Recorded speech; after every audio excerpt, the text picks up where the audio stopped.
And so what I quickly found when I was creating these websites for people was I needed one of the most important things was an opt-in form, right? To the newsletter or to a lead magnet or things like that.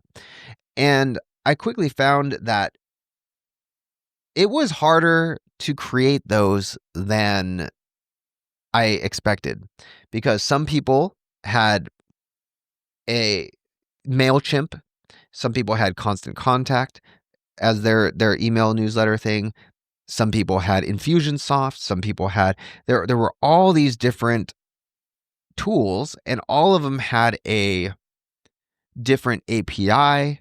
They all had different ways where they would usually they would have a way to embed the form onto your website, but then the form looked crappy. It was like this really crappy looking embed form. It was usually didn't work well. So you had Aweber, you had all these different things.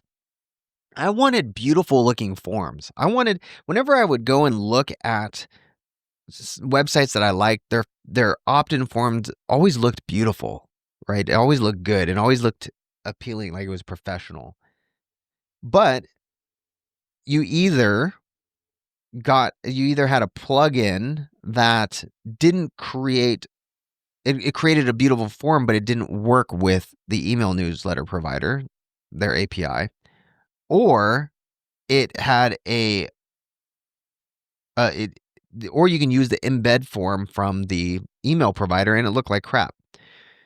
And so there was nothing that did both, that where you can take any email provider and have a beautiful form.